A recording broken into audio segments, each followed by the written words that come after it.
Suddenly बैठे बैठे एक दिन देखा कि मार्केट बहुत बढ़ना शुरू हो गया है और वो था समय हर्षद मेहता बुल मार्केट का।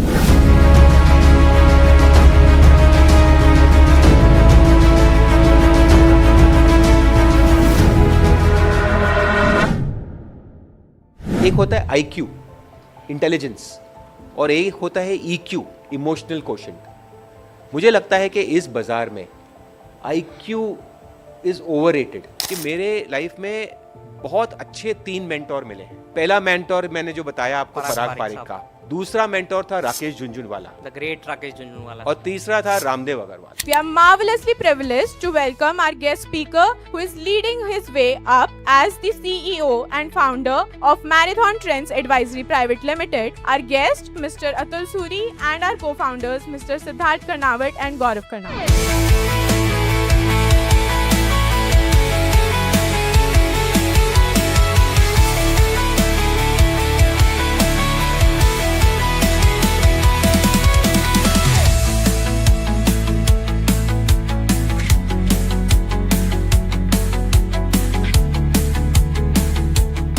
बाजार में हर कोई टिप ढूंढता रहता है, बट कुछ लोग ऐसे हैं जो ट्रेंड को पढ़ना जानते हैं। आज हमारे साथ ऐसे शख्स हैं जिन्होंने ट्रेंड इज योर फ्रेंड उनके लिए एक बड़ी फिलॉसफी है। अतुल भाई, welcome to blue sky fintech. शुक्रिया। I am very very impressed.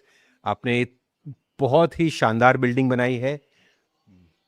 मतलब आई एम शॉक्ड।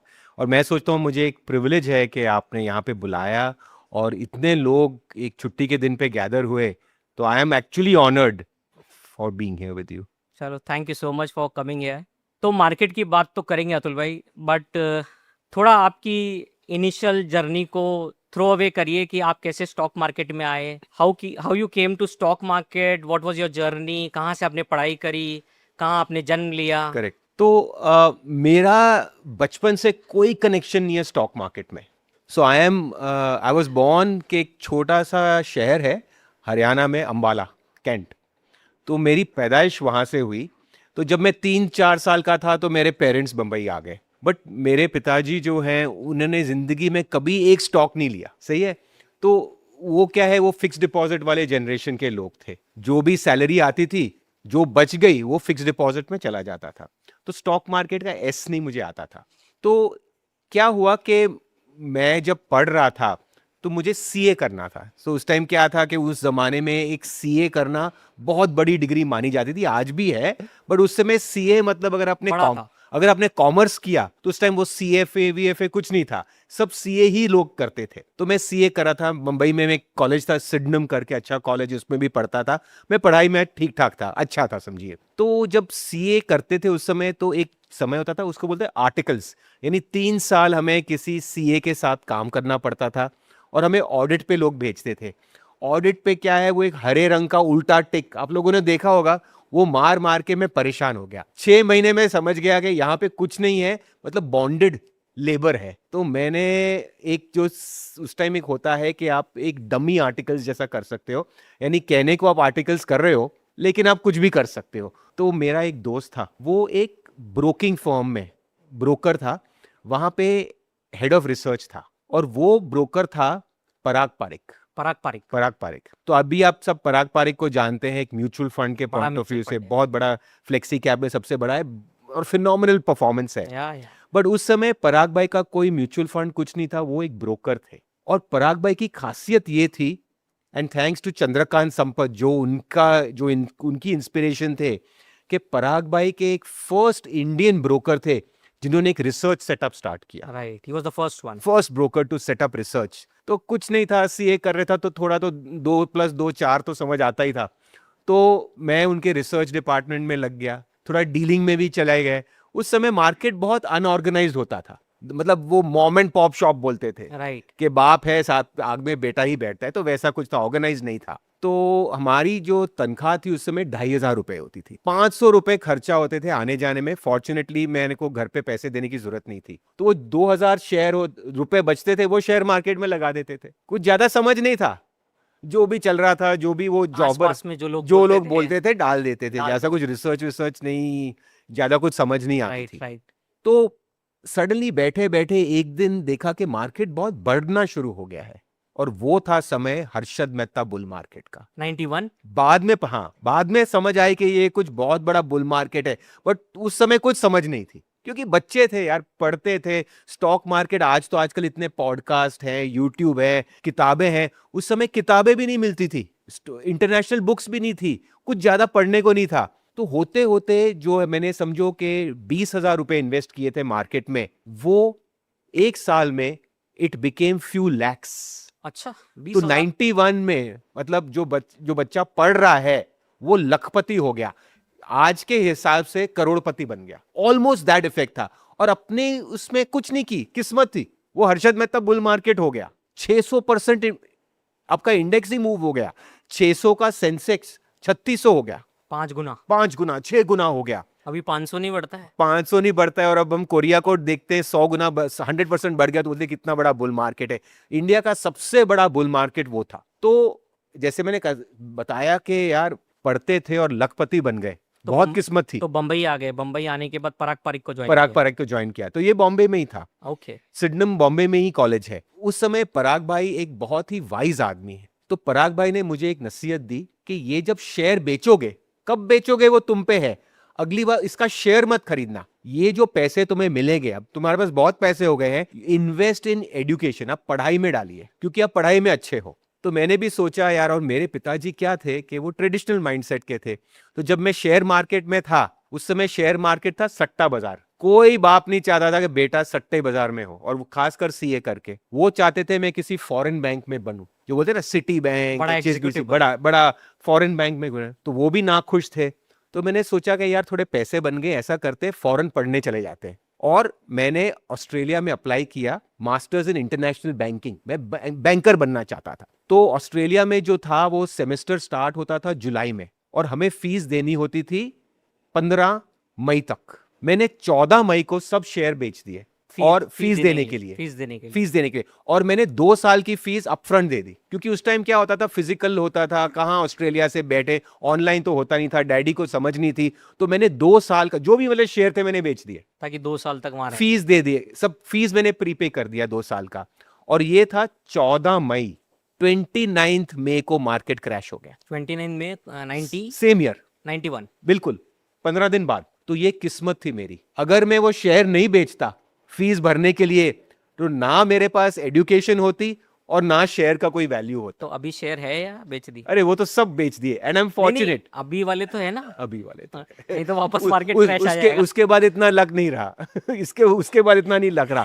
तो मेरा जो स्टार्टिंग इवेंट था, I can just say it was good luck. मुझे स्टॉक मार्केट की कुछ नॉलेज नहीं थी, कोई फैमिली ट्रेडिशन नहीं थी, बस पहुंच गए एक ब्रोकर जो आज एक बहुत लेजेंडरी ब्रोकर है, और मैंने जो शेयर बेचे भी वो भी गलती से बेच दिए to pay my fees. So I was just plain lucky, जो बोलते हैं ना ताश में बिगनर्स लक, तो सोचिए कि एक बिगनर्स लक था। इंटरेस्टिंग। और मेरी लाइफ में मैं बहुत फॉर्चुनेट रहा हूं सिद्धार्थ, कि मेरे लाइफ में बहुत अच्छे 3 मेंटोर मिले हैं। पहला मेंटोर मैंने जो बताया आपको, पराग पारिक का। दूसरा मेंटोर था राकेश झुनझुनवाला, द ग्रेट राकेश झुनझुनवाला। और तीसरा था रामदेव अग्रवाल। एंड जब मैं उन्हें मिला, जब मैं उनसे जानता हूं, वो इतने बड़े नहीं थे, they were just good market participants. It was just that I am lucky. तो इस मार्केट में जो कहते हैं ना कि मेहनत और वो सब करने से, you also I think have to have luck. I was lucky that I met 3 of the most successful investors this country has produced. तो हमको आज पराग पारिक जी सुनने को मिलेंगे, राकेश झुनझुनवाला जी सुनने को मिलेंगे, और रामदेव अग्रवाल जी सुनने को मिलेंगे। तो इन सब से सीख के, किताबों से सीख के, मिक्स मैक्स करके अपना स्टाइल बना लिया। और अतुल सूरी जी मिलेंगे। नहीं, अपना स्टाइल बना लिया। इसमें आप इस मार्केट में किसी को कॉपी नहीं कर सकते, आप किसी के आइडिया और किसी की किस्मत नहीं ले सकते। आइडिया आपका है और किस्मत भी आपकी लिखी है, इसीलिए सब इन्वेस्टर के रिटर्न्स अलग है। बहुत बड़े इन्वेस्टर थे जैसे राकेश झुनझुनवाला, राकेश जी बहुत ओपन थे, वो आके टीवी पे बोल देते थे कि क्या लिया है, आप जाके उनके वही शेयर ले सकते थे उनके ही भाव पे, लेकिन आपका रिटर्न्स और उनके रिटर्न में बहुत फर्क था, बिकॉज आपका एनालिसिस, आपकी कन्विक्शन अलग थी, उनकी कन्विक्शन अलग थी, उनकी किस्मत अलग थी, आपकी किस्मत अलग है। तो इस मार्केट में आप उधार की नॉलेज और उधार के लक पे नहीं चल पाते। It you come with your own luck and own knowledge. Right. Markets पे आते हैं अतुल भाई। अभी एफआईज का इंडिया का जो परफॉर्मेंस है इमर्जिंग मार्केट में, That is like in 1 year we are 30% or maybe 32% underperforming the markets. Correct और मेरे हिसाब से ये 2-3 डिकेड का सबसे वर्स्ट परफॉर्मेंस है. करेक्ट सो अभी कहाँ आप देख रहे हैं ये one of the best decade भी हो सकता है यहाँ से बाइंग करने का, और यू थिंक कि यहाँ से एफआईज का सेलिंग ऐसे ही चलता रहेगा और इंडिया का अंडर परफॉर्मेंस ऐसे ही रहेगा? तो मैं आपको थोड़े चार्ट्स दिखाता हूं, क्योंकि मैं क्या है काफी ग्राफिक विजुअली देखता हूं, तो आपको थोड़ी समझ आएगी. तो ये जो आप चार्ट देख रहे हैं ये है ऑल कंट्री वर्ल्ड इंडेक्स. तो पहले मैं समझा दूं, ये जो चार्ट होता है ये भाव होता है, प्राइस, ठीक है. और आप देखेंगे कि राइट हैंड साइड पे वो जो नंबर दिख रहा है ना, वो प्राइस होता है, और नीचे जो देख रहे हैं आप, शायद थोड़ा छुप भी रहा होगा, ये होता है टाइम. तो इस टाइम पे क्या भाव था, इसको आप लेफ्ट और वाई एक्सिस पे देखेंगे. तो ये जो चार्ट देख रहे हैं ये दुनिया का सबसे बड़ा इंडेक्स है. जैसे इंडिया में निफ्टी 50 है ना, 50 स्टॉक का. तो अब बोले कि बाजार क्या कर रहा है, तो अब निफ्टी का बोलते हो, निफ्टी ऊपर था नीचे था. आप थोड़ा बोलते हो आज रिलायंस ऊपर था, इन्फोसिस नीचे था, टिस्को ऊपर था. वैसा तो नहीं है. Right. तो सब चीज का एक जो मिश्रण होता है दैट इज द इंडेक्स. तो ये दुनिया के सब stock markets of the world का इंडेक्स है, यानी दुनिया का निफ्टी 50 समझिए. तो मतलब ये 47 कंट्रीज का हाँ, 3000 स्टॉक्स इसमें है. ये दुनिया का सबसे बड़ा स्टॉक मार्केट इंडेक्स है. तो जैसे मैं बोलूं कि ग्लोबल मार्केट्स तो इनसे हमको क्या पता लगता है दुनिया में क्या चल रहा है? दुनिया में क्या चल रहा है. और ये जो आप देख रहे हैं चार्ट, ये मैंने लिया है 6.5 साल का. 6.5 साल क्यों? क्योंकि उसमें कोविड का फॉल भी आ जाता है. क्योंकि ये जो बुल मार्केट स्टार्ट हुआ है ये कोविड के बाद स्टार्ट हुआ है. तो आप देख सकते हैं बॉटम लेफ्ट पे एक डिप है, करेक्ट. ये जो डिप है जहां पे लाल गोला आपको दिख रहा है, this is the fall of Covid. फिर उसके बाद जैसे वैक्सीन डिस्कवर हुआ, अब तो आप हरी लाइन के साथ वो देख रहे हैं ऊपर जा रहा है, this is the vaccine discovery. और कोविड के बाद जो बुल मार्केट हुआ ये 2020 में मार्च अप्रैल घटा, उसके बाद ये बहुत बड़ा सेक्युलर बुल मार्केट हुआ. फिर आप देखेंगे कि मार्केट थोड़ा बीच में, आपके जो चार्ट के बीच में नीचे गया, यहां पे रशिया यूक्रेन वॉर हुई, करेक्ट. और मार्केट जो है नीचे करेक्ट हुआ. और फिर आप एक सफेद हॉरिजॉन्टल लाइन देख रहे हैं, यहां से मार्केट ने जो बोलते हैं हमारे भाषा में ब्रेकआउट, यानी एक न्यू हाई दिया. और आप देखेंगे आज जो ये मार्केट है this is at life time high.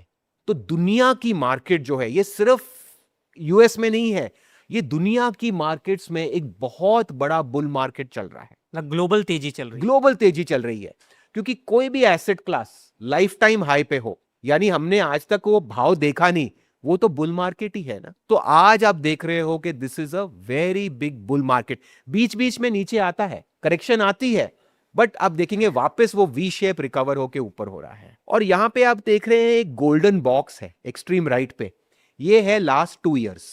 ये 2 इयर्स में इसीलिए मैंने शेड किया है क्योंकि इसके बाद मैं आपको इंडिया का मार्केट दिखाऊंगा, निफ्टी 50. तो आप देखेंगे कि निफ्टी और इसमें कोई फर्क नहीं है, बल्कि निफ्टी का chart is better than this chart. लेकिन जो तकलीफ है वो पिछले 2 साल में हुई. तो जो बात है कि बॉस इंडियन मार्केट खराब है, ऐसा नहीं है. इंडियन मार्केट बहुत अच्छा है. हाँ, पिछले 1.5-2 साल में थोड़ा अंडर परफॉर्म हुआ है. तो ये आप जरा है जो पिक्चर दिमाग में रखिए, ये है दुनिया की मार्केट. और आगे बढ़ते हैं, ये है निफ्टी, इंडियन मार्केट. तो अब देखेंगे कोविड में हम भी घटे, और उसके बाद जो ग्रीन लाइन है, we also had a very big bull market. और जैसे वर्ल्ड ने ब्रेकआउट किया, हमने भी ब्रेकआउट किया. तो till about September of 2024 India was one of the best performing markets in the world. यही चीज 1.5-2 साल पहले जो था, इंडिया शाइनिंग या जो भी समझ लीजिए, अमृतकाल की बात हो रही थी, India was the best performing market. In fact अपना मार्केट कुछ आगे ही बढ़ गया था. अनफॉर्चुनेटली कि जो पिछले 2 साल हैं, यू विल सी के दुनिया का मार्केट पिछले स्लाइड में कैसे ऊपर जा रहा है, हम साइडवेज हो गए. सो द डिफरेंस इज कि ऐसा नहीं है हमें खराब मार्केट है, we have done very well. हाँ, कभी कभी हम थोड़े आगे निकल गए, लास्ट 2 साल में नहीं चले, वहां पे साइडवेज हो गया. साइडवेज. तो यहां पे जो कहते हैं ये एक टाइम वाइज करेक्शन है. So India has relatively under performed. जैसे ये आप देख रहे हैं, ये है वही ऑल कंट्री वर्ल्ड इंडेक्स का 2 साल का चार्ट. अब फोटो देख लीजिए, और ये है इंडिया 2 साल का chart. Can you see the difference? ये जो 2 साल में ग्लोबली जो है market, has continued to make new high, India sideways रहा है। अब ये 2 साल में क्या हुआ है, कोई बोलता है FI सेलिंग है, कोई बोलता है AI ट्रेड है, कोई बोलता है ये। मेरे हिसाब से इसमें 3 मेजर इश्यूज हुए हैं। इसमें इंडिया में एक ही हिट नहीं आया है, इसमें मल्टीपल जो 3 गोलियां लगी है। पहली जो आप देख रहे हो ब्लू कलर में, ये था टॉप ऑफ 2024 सितंबर में। यहां पे क्या था कि India was the best performing market in the world. US से अच्छा चल रहा था, सब दुनिया इंडिया में इन्वेस्ट करना चाहती थी, बट इंडिया मार्केट थोड़ी आगे निकल गई, वैल्यूएशंस महंगे हो गए और एक सेल ऑफ आया। तो अब ब्लू के बाद आप देख रहे हैं कैसे मार्केट नीचे आया। फिर मार्केट ने कोशिश की बढ़ने की, फिर हमारा इंडिया पाकिस्तान का बॉर्डर इशू हो गया, ऑपरेशन सिंदूर, तो उसमें भी कॉन्फिडेंस हटा है। तो अब देख रहे हैं 2 बार वो मार्केट नीचे आया है बीच में।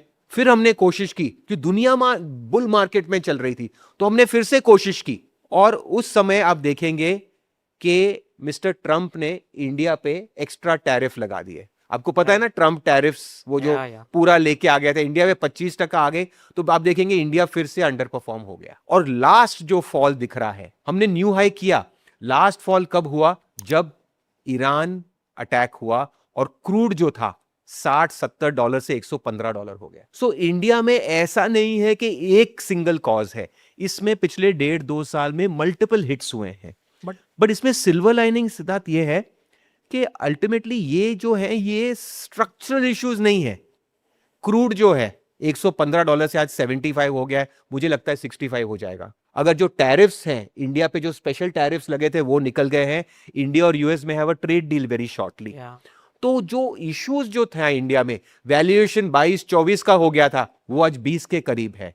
तो जो भी इश्यूज थे वो करेक्ट हो रहे हैं या हो गए हैं। तो जब भी ये चेंज होगा, ये परसेप्शन चेंज होगा, यही मार्केट जिससे आज हम परेशान हैं, पूरी दुनिया ग्लोबल इन्वेस्टिंग करना चाह रही है, ये 3 महीने में स्टोरी बदल जाएगी। And I feel that you will have a big catch up trade in India. But Atul भाई, ये लास्ट 3 ईयर्स से जो इंडिया का कंसोलिडेशन रहा है, अगर हम उसको एसोसिएट करें FI नेट सेल फिगर से in cash market, correct. so in last 2.5 years FIs have sold about 9 to 10 lakh crores of equities in India. Correct. तो ये बेसिकली उनका जो होल्डिंग इंडिया एक्विटीज में है, this is decadal all time low also, 15-16% है। सही है, सही। But is there any new change you are saying कि अब चेंज होने वाला है या थोड़ा सा अंडर परफॉर्मेंस है तो FIs will come back to India? देखिए, FIs आर अपॉर्चुनिस्ट, उनको ना इंडिया से प्रेम है ना नफरत है। राइट। जहां भी पैसा बनता है पैसा उधर जाता है, ये तो पैसे की का जो एक नियम है। FI छोड़ो, इंडियन इन्वेस्टर भी वैसा ही है। 2 साल अभी इंडियन मार्केट में रिटर्न नहीं आया तो सब सोच रहे हैं कि यार SIP कंटिन्यू करेंगे। 2 साल पहले तो सब ज्ञान देते कि 10 साल के लिए चलेगा, 2 साल में ही पसीना निकल गया। तो अल्टीमेटली पैसा पैसे को खींचता है। FI भी जो है वो एक अपॉर्चुनिस्ट इन्वेस्टर है। उसका ऐसा नहीं है कि इंडिया में लॉन्ग टर्म कमिटमेंट है, इंडिया से प्रेम है, किसी का प्रेम नहीं। बट कुछ चेंजेस नजर आ रहे हैं आपको? तो जो मैंने बताया कि जो 3 फैक्टर्स थे, राइट, ये जब फैक्टर्स रिजॉल्व होंगे कि आपका मार्केट जब अंडर परफॉर्म करेगा तो इसका वैल्यूएशन जो है अपने आप थोड़ा कम आ रहा है, वैल्यूएशन करेक्ट होगा, अर्निंग्स इंप्रूव हो रहे हैं। एक वो होगा। दूसरा जो है, इंडिया का जो यूएस के साथ ट्रेड डील के कारण वो जो परसेप्शन है कि टैरिफ का जो प्रॉब्लम है, perception also I think trade भी नहीं हो रहा है ना, ट्रेड भी नहीं हो रहा है। कई इंडस्ट्रीज में, business movement is very textiles है, ऐसे हैं, उनमें काफी फर्क पड़ा है। बहुत से लोगों पे, बहुत इंडस्ट्रीज में प्रेशर पड़ा है। And the new scheme which government or RBI has introduced, FCNR, will this impact the flows? Yes, I think so. इसीलिए आप जो बैंकिंग स्टॉक्स में मूवमेंट देखेंगे, और खासकर आप देखेंगे प्राइवेट सेक्टर बैंक और PSU बैंक में अलग है। राइट, बिकॉज ये जो FCNR फ्लोज है, इनका मेजर मोबिलाइजेशन होगा प्राइवेट सेक्टर बैंक्स। इसीलिए आप देखेंगे large cap private sector banks are doing very well, लेकिन PSU स्टॉक नहीं चल रहे हैं। बिकॉज ये जो FCNR फ्लोज हैं, द फ्लोज, तो इनका जो कॉस्ट ऑफ क्रेडिट कम होगा, that is likely to be attracted by private sector banks. इसलिए रिसेंट आप देखेंगे कई दिनों में, पिछला हफ्ता 10 दिन में प्राइवेट बैंक्स चल रहे हैं। So coming back to that FII question, कि FII भी जो है कि जैसे हवा बदलेगी, जो आज आउटफ्लो है that can also change. So it is a question of perception. Structurally ऐसा ही बात नहीं है कि इंडिया में सब खराब है, कुछ ऐसा नहीं है। हाँ, कि it is not a fancy trade. कोई बोल रहा है AI ट्रेड में है, वो भी एक टेम्पररी चीज है। No trade is forever. आज AI ट्रेड है, कल बोलेंगे AI ट्रेड यूफोरिया है। ये क्या है, बोलने में तो कुछ भी बोल सकते हैं, परसेप्शन चेंज होने में एक हफ्ता लगता है, एक महीना लगता है। तो जब ये परसेप्शन चेंज होगा, बेसिक चीज सिद्धार्थ ये है कि बस structurally nothing is broken in India, it is a question of perception. और अगर आपके जो प्रॉब्लम जो मैंने लिस्ट आउट किए हैं 3 ऑटोमेटिकली सॉल्व हो रहे हैं, at some stage the perception will change. और यही जो इंडियन इन्वेस्टर आज पूरा फॉरेन इन्वेस्ट करना चाहता है, कोई कोरिया में इन्वेस्ट करना चाहता है, कोई ताइवान में। अरे मैं आपको दुनिया का मैप दिखा दूं, आपको कोरिया मिलने पे नहीं मिलेगा, ताइवान कहाँ है वो मिलने पे नहीं मिलेगा, लेकिन आज सबको इन्वेस्ट करना है। और यही चीज जो है ये चेंज हो जाती है। It is a perception, ultimately money chases returns. जैसे यहाँ रिटर्न्स को भनक पड़ेगी तो आ जाएंगे सब, अपने आप आ जाएंगे। अल्टीमेटली एक फियर है अतुल भाई कि यहाँ पे एफआईज का फ्लोज लास्ट 3 ईयर से काफी वीक रहा है, but at the same time domestic flows have eventually been very strong. Correct. So last 3-4 years SIPs, domestic flows, जितना भी सेलिंग गोरे का हुआ तो अच्छे से एब्जॉर्व हो गया। करेक्ट। तो एज ए इंडियन इन्वेस्टर सबको फियर होता है कि कभी डोमेस्टिक फ्लो बंद हो गया या एसआईपीज बंद हो गई तो हम इतने सक्षम हैं कि गोरे का इतना सेलिंग सहन कर पाएंगे। माल कब बिकता है? जब बायर है। ठीक है, आप एक हाइपोथेटिकल बोल रहे हो कि यार डोमेस्टिक के फ्लोज बंद हो जाएंगे, यानी बायर कम हो जाएंगे। अगर बायर कम हो जाएंगे तो माल भी कम बिकेगा। आज एफआई इसलिए बेच रहा है क्यों? बायर है। For every buyer there is a seller. Correct. अगर बायर ही कम हो गया तो बिकेगा भी नहीं। तो बिकेगा भी नहीं। ऐसा नहीं है कि एफआई को तोड़ के कुछ आके बेचेगा, ऐसा कोई इस इशू में स्ट्रक्चरल प्रॉब्लम नहीं है। ये तो क्या है कि वो सेलर को एक एग्जिट मिल रहा है, आज उसको वो पैसा लेके कहीं और डाल रहा है, उसको एआई ट्रेड खेल रहा है, तो इस जेब से पैसा निकाल के दूसरे जेब में डाल रहा है, यहां पे भर जाएगा तो वापस इस जेब में आ जाएगा। तो जैसे मैंने कहा कि अल्टीमेटली जो है एफआई का कोई इंडिया से लव या हेट नहीं है, it is just an opportunity. ये अपॉर्चुनिटी परसेप्शन बदलने में 1 महीना लगेगा। 2-3 ब्रोकर का, इंडिया फॉरेन ब्रोकर का आएगा रिपोर्ट, कोई भी कारण होगा, हमें नहीं पता कब आएगा, क्यों आएगा, बट आप देखेंगे कि ये जो फ्लोज नेगेटिव है ये पॉजिटिव भी हो सकते हैं। It just takes a matter of time. अभी आपने बोला कि क्रूड के अंदर because of the Middle East crisis, US Iran war, crude went from $60 to $120। Correct. So what is your trend showing here? क्या लग रहा है क्रूड में आपको यहाँ से? तो आज अब जो स्क्रीन पे देख रहे हो ये है क्रूड का चार्ट। ठीक है, so what you will see is के यहाँ पे दो बीच में आप देखेंगे 2026 जो है स्टार्ट में क्रूड जो था $60-70 के, ब्रेंट क्रूड की बात कर रहा हूं, $60-70 था। जैसे ईरान पे अटैक पड़ा तो ये 60-70 वाला जो क्रूड है आप देखेंगे बिल्कुल रॉकेट की तरह 115 तक चला गया। तो ऑलमोस्ट जो बोलते हैं डबल हो गया, ऑलमोस्ट डबल हो गया। फिर जो बीच में ऐसा लगा कि कुछ एग्रीमेंट्स हो जाएंगे तो वापस एक बार घटा, फिर वापस ऊपर 115। तो अब देखेंगे कि ये जो है एक अल्फाबेट एम की तरह है। अब विजुअली देखेंगे एक एम की तरह है, इसको हमारे भाषा में डबल टॉप भी बोलते हैं। यानी एक एसेट क्लास जो बढ़ता है वो घटता है, फिर कोशिश करता है बढ़ने के लिए, लेकिन वो पहले के लेवल के ऊपर नहीं बन सकता। और अभी जो देखेंगे कि जो हॉरिजॉन्टल व्हाइट लाइन आपको दिख रही है डॉटेड, वो उसके नीचे चला गया है। तो ये जो है क्रूड की रैली जो इस इवेंट के कारण हुई थी, दैट हैज ब्रोकन। वो सट्टा जो बोलते हैं वो टूट गया है, and crude will we think come back to $65 जहां से स्टार्ट हुआ था। ऑलरेडी 75 है। So what is your 1 year range for crude? मेरे हिसाब के crude will range between 65 and lower. मेरी ये अंडरस्टैंडिंग है सिद्धार्थ के मिडिल ईस्ट में इतना ऊपर नीचे हो गया है, राइट, और काफी सारा रिकंस्ट्रक्शन होना है। ईरान में ही आप 300 बिलियन की बात सुन रहे हो, राइट, यूएई है, सऊदी है, इन्होंने अब 3-6 महीनों में इनका काफी डिसरप्शन हुआ है। तो इनको जो है रीबिल्ड करना है, राइट, इनको डिफेंस बिल्ड करना है, इनको पाइपलाइंस रीबिल्ड करनी है। और मिडिल ईस्ट में इतना खर्चा होगा, लेकिन उनके पास करेंसी एक ही है और वो है तेल। वो तेल निकाल के बेच के ही पैसा ले सकते हैं ये सब बनाने के कोई लिए। तरीका नहीं है। और आपने देखा होगा कि ओपेक भी स्प्लिट हो गया है, जो एक कार्टेल होता था जो प्राइस को कंट्रोल करता था, दैट इज वीकेंड। सो इस हिसाब से कि अगले कई साल, 2-3 साल, मिडिल ईस्ट में जितना तेल ये लोग निकाल के बेच पाएंगे ये बेचेंगे, क्योंकि अल्टीमेटली उस पैसे से उनको ये रीबिल्ड करना है। मुझे लग रहा है कि मिडिल ईस्ट की जो रीबिल्डिंग है एक बहुत बड़ी अपॉर्चुनिटी है इंडिया के लिए। बिकॉज एक तो है फिजिकल प्रॉक्सिमिटी, और दूसरी बात क्या होती है कि वहां पे जो वर्कर्स हैं, मैनेजमेंट्स हैं, राइट सीनियर मैनेजमेंट्स है, बहुत इंडियन ओरिजिन के हैं, and India has good relations, so this can be a very interesting opportunity for India in the area of capex and multiple industries, कि ये जो रीबिल्ड हो रहा है मिडिल ईस्ट का, India will participate, and that can be a trigger in the future. beside this infrastructure theme, this entire event which US Iran has happened, government of India के लिए या अपनी कंट्री के लिए ऐसी कोई बड़ी थीम आपको नजर आ रही है जो इंडिया के लिए बहुत ही अपॉर्चुनिस्टिक है, और ऐसा हम बोल सकते हैं कि कोई लर्निंग हिंदुस्तान के लिए जो वो ये सीखे कि अगर हमारे पास तेल नहीं है तो हमको हमारी लाइफ बिना तेल के कैसे जीनी है, तो ऐसे कोई बड़े सेक्टर, बड़े थीम जो तेल से हट करके आपको समझ में आ रहे हो? तो जो थीम की आप बात कर रहे हैं कि अल्टीमेटली इंडिया में थीम्स क्या बन रही हैं, तो मैंने बहुत साल पहले उदय कोटक को सुना था. उन्होंने एक वो seminar, actually Rakesh Jhunjhunwala memorial seminar था, और उन्होंने बोला था कि किसी कंट्री को भी सुपर पावर बनने के लिए दो चीजें चाहिए. करेक्ट, इंडिया की इच्छा है या क्षमता है, पोटेंशियल है, डिजायर है कि हम एक सुपर पावर बने. They should be independent in two things. One is weapons and second is energy. Weapons okay, and energy.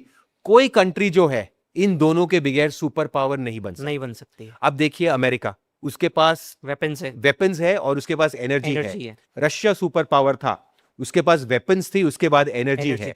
China है, उसके पास वेपन्स है बट एनर्जी नहीं है. They are missing out. But now they are converting to alternative energies. जो electric और जो है अडॉप्शन रिन्यूएबल्स जो है, अब गाड़ियां देखिए, जो भी इलेक्ट्रिक गाड़ी है वो चाइना से बनती है. China is actually understood that, and they are moving away from fossil fuels to renewables. तो उस हिसाब से जो इंडिया भी है, अब देखेंगे पिछले कई सालों में इंडिया का जो डिफेंस पे एक्सपेंडिचर है वो बहुत डोमेस्टिक की तरफ बढ़ा है. इसको बहुत टाइम लगता है. So we are net exporter. So इसको बहुत टाइम लगेगा कि we will be able to make our own aircraft. They are very very complex, but एक प्रोसेस स्टार्ट हो गया है. सो डिफेंस जो है government capex point of view से एक बहुत बड़ा अपॉर्चुनिटी है. और ये रहेगा 5-10 years. मुझे लगता है लॉन्ग वे टू गो. मुझे लगता है कि ये स्प्रेड होगा. ओके, बिकॉज अल्टीमेटली डिफेंस में जो है इंडिया की 5-6 PSU कंपनीज है, और हमें पता है कि PSU कंपनीज में इतनी ही एफिशिएंसी होती है. बट आप देखेंगे कि अभी जो गवर्नमेंट है बहुत सारे कॉन्ट्रैक्ट प्राइवेट सेक्टर प्लेयर्स में है. I mean I don't want to name it, but आप देख सकते हो छोटे वैल्यू चेन में है. तो ये एक बहुत बड़ा अपॉर्चुनिटी है, और ये अपॉर्चुनिटी सिर्फ इंडिया में नहीं है, ये एक्सपोर्ट पॉइंट ऑफ व्यू है. जैसे अभी हमारा ब्रह्मोस मिसाइल है, correct, it has done very well in operation Sindoor. आप देखेंगे कि कितनी कंट्रीज को हम एक्सपोर्ट कर रहे हैं. रिसेंटली यूएई में किया, फिलीपींस है, इंडोनेशिया है. तो इस हिसाब से डिफेंस की जो अपॉर्चुनिटी है that is going to be very big, and that is keeping in India our strategic need to be independent in weapons. Absolutely. Second area जो है वो है एनर्जी. एनर्जी में we are horribly dependent on Middle East. हमने देख लिया है, exposed है. और अगर आप देखेंगे तो फ्यूचर में भी, ठीक है हम बात करते हैं, बट ऐसा कोई ग्लाइड पाथ नहीं है दैट हमको एनर्जी इंडिपेंडेंट होने के लिए सालों साल, डिकेड्स लगेंगे. और जो भी इनिशिएटिव्स है, it is more of lip service. So I feel that is another area where we see big investments coming in. कि India will be energy efficient, independent. So these are very very big areas that will play out. So out of this Middle East crisis, जैसे Covid ने हमको digitalisation समझाया, and 5 years we have grown in digital.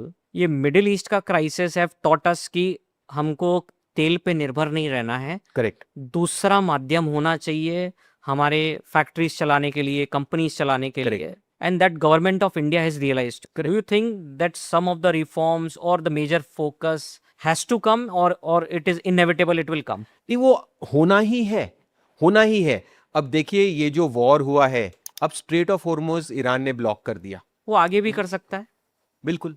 उसको क्या लगता है, option तो है. मैं बोला ना $50,000 में कर सकता है. वो 5 ड्रोन ऊपर भेज देगा, $10,000 का तो उनका ड्रोन है. वो 5 शिप पे डाल देगा तो स्ट्रेट ऑफ हॉर्मुज बंद हो जाएगा. कोई शिप नहीं जाएगी, कोई इंश्योरेंस कंपनी नहीं करेगी. तो ये उनके लिए एक वर्ल्ड को ब्लैकमेल करने का एक औजार तरीका हो गया, और वो यूज करते रहेंगे. तो उस हिसाब से India will have to look at alternative suppliers, alternative sources of energy. तो एक एनर्जी में भी बहुत, ये मतलब हम जियोपॉलिटिक्स नहीं डिस्कस कर रहे क्योंकि हम उसमें एक्सपर्ट Yeah. नहीं है, बट क्वेश्चन इज के एज इन्वेस्टर्स इनमें अपॉर्चुनिटीज आती। अल्टीमेटली जो बड़े ट्रेंड होते हैं, मेगा ट्रेंड्स हैं, जो उन्होंने स्टार्ट में बोला कि अल्टीमेटली ये थीम से बड़े ट्रेंड होते हैं, और इन थीम्स को अगर आप आइडेंटिफाई कर लें तो आप फिर एक अच्छी कंपनी ले ले, तो ये यहाँ पे एक बहुत बड़ा वेल्थ क्रिएटिंग अपॉर्चुनिटी हो सकती है। सो मुझे लगता है कि डिफेंस और एनर्जी दो बड़े थीम निकल के आ रहे बहुत बड़े थीम है। और प्राइवेट सेक्टर में जो डेटा सेंटर्स हैं, अगर आप प्राइवेट सेक्टर इन्वेस्टमेंट्स के बारे में देखें तो सबसे जो बड़ा इन्वेस्टमेंट अनाउंस हो रहा है that is in data centres. Data centres में अब देखिए कि ऑलमोस्ट जो है हमारा 25 बिलियन का जो कमिटमेंट्स है नेक्स्ट 3 to 5 इयर्स में डेटा सेंटर्स में, Yeah. और सब मेजर प्लेयर्स हैं जो हैं, Amazon है, गूगल है, एंड सब- even in budget the scheme came कि आप यहाँ सेटअप करेंगे फॉर 2047 इट विल बी बिल्कुल। Tax free. तो आप देख सकते हैं कि अल्टीमेटली जो डेटा सेंटर्स में जो एलोकेशन होना है वो इतना ज्यादा है। अब क्वेश्चन आता है कि हम इसको कैसे करें। कितना $25 बिलियन का हाँ, allocation allocation, capex, allocation. $25 billion. Yes, और ये बढ़ रहा है, जैसे कल Amazon ने अनाउंस किया और 20 बढ़ा है। बिलियन। करेक्ट। तो ये जो नंबर बढ़ रहा है, तो ये एक और तीसरी बड़ी थीम है जो प्राइवेट सेक्टर केपेक्स में है। अब हम इसको कैसे पार्टिसिपेट करें? जैसे डिफेंस है तो डिफेंस स्टॉक्स बहुत सिंपल है, मुश्किल से 10 अच्छे स्टॉक हैं उसमें। राइट। एनर्जी में इमर्जिंग आएंगे, ऑल्टरनेटिव्स का जो आएगा अभी भी नेसेंट स्टेज में है। बट डेटा सेंटर में हाउ आर वी प्लेइंग और पार्टिसिपेटिंग? तो हमें क्या लगता है कि जो डेटा सेंटर है, एक तो है आप वो कंपनी ले लीजिए जो डेटा सेंटर लगा रही है, तो वो है Amazon, गूगल। अब उसमें लेके कुछ वो तो ग्लोबल इन्वेस्टिंग करना है, बट हमें इंटरेस्ट उन कंपनी में है जो इन डेटा सेंटर्स को माल सप्लाई करेगा। बिकॉज एक डेटा सेंटर एक फिजिकल एसेट है, राइट। वो बनाना पड़ता है, बिल्डिंग बनानी पड़ती है, अंदर जो आप प्रोसेसर्स डालोगे, कूलिंग डालोगे। एसी चाहिए, तो पानी ये जो चाहिए। स्लाइड दिखाती है, ये आपको ये दिखाती है कि अगर 100 रुपए मुझे डालना है एक डेटा सेंटर में, तो उसका पैसा कहां जाएगा। और हमारा काम है एज इन्वेस्टर्स टू रियलाइज कि इसमें कौन सी कौन सी कंपनी कंपनी है। और आप देखेंगे कि उस कंपनीज में जैसे ऑर्डर्स फ्लो होंगे, जो है कि ग्रोथ होगी, प्रॉफिटेबिलिटी ग्रो होगी। और अगर 3 to 5 इयर्स का हमें एक जो विजिबिलिटी है, यू विल रियलाइज कि दीज सेक्टर और themes will play out. So clearly आप देखेंगे कि सबको पता है कि 100 में से 30 रुपए 30% पावर में लगता है। Data centres are high power consumption places, या so you have to look for those companies which are likely to be power so suppliers. Power suppliers हो गए। पावर सप्लायर्स है, बैकअप है, ऑल्टरनेटिव एनर्जीज है। तो पावर एक बहुत बड़ा पावर consumption। सप्लायर्स में जेनसेट आ और गए। पावर से दूसरी बात क्या है कि वो वन टाइम नहीं है, या पावर तो लगता ही जाएगा, लगते ही जाएगा। एक बार आपने सेटअप किया फिर आपको जरूरत नहीं है। सो बड़ी बड़ी ट्रांसमिशन लाइंस हो गए, बिल्कुल। तो ये आप देखेंगे, इलेक्ट्रिकल वायर्स हो गए। ऑलरेडी आप देख रहे हैं, ऑलरेडी अगर आप देखेंगे मार्केट, आज कहने को हमारा मार्केट कुछ नहीं कर रहा, बट बहुत सारे सेक्टर्स, बहुत सारे स्टॉक्स, रोज आप देखेंगे 10-15 स्टॉक न्यू हाई कर रहे हैं। उनमें थीम क्या है? उनमें थीम है कि वो इन किसी में कहीं पड़े हुए हैं, इलेक्ट्रिकल इक्विपमेंट्स वाले हैं। Even optic fibre has done very well. Correct. तो जैसे आप देखेंगे कनेक्टिविटी है, वहां पे केबल लगेंगे। या आप देखेंगे बिल्डिंग है कि जो बनाएंगे data centres, physical cooling towers, because यहाँ पे बहुत हीट जनरेट होती है, तो यहाँ पे जो cooling towers Centralized AC AC वाले हैं Yeah. वो बेनिफिट करेंगे। इक्विपमेंट लगेंगी, बहुत सारे अंदर जो इलेक्ट्रिक इक्विपमेंट्स लगती हैं, जो इनके जो मैन्युफैक्चरर्स हैं, सप्लायर्स हैं, वो चलेंगे। तो दीज आर द बेनिफिशरीज। आपको क्या है कि मैं स्टॉक्स के बारे में आज बात नहीं कर सकता, बट आपका काम है कि इसको लिंक करना। सो मोटी बात है कि 3 बिग थीम्स है, defence will continue, energy transition and the data centre, and third is data centres. और ये क्या है, ये इन एरियाज में बहुत से जो हमारे पुराने लेगेसी कंपनीज है वहां वो नहीं है। आप देखेंगे कि निफ्टी जो है साइडवेज है, साइडवेज है, बहुत से कंपनीज इनमें नहीं है, नई कंपनीज आ रही हैं। और इसीलिए आप देखेंगे जो मिड कैप स्पेस में बहुत से स्टॉक्स जो है बहुत अच्छा कर रहे हैं, लार्ज कैप में नहीं है। इसलिए Nifty mid cap is outperforming Nifty large cap. Yeah. And that is because the themes that are likely to move in the next 3 to 5 years are in the mid cap space. And for you as investors, that's an opportunity. Because जो mid cap stock होता है, it is not yet fully discovered. वहां पे फिर भी एक juice रहता है. So the aim is to identify companies Yeah. that are beneficiaries from these themes and ultimately invest in them. Atul भाई, अभी ये monsoon is like initially start हुआ है, but it is 30% short of what was supposed to happen. Correct. Is there any concern? Have you seen any of the good reports or have you done research कि monsoon आगे कैसे play out करेगा? Because it is very important for us. It's very true that it is important for us.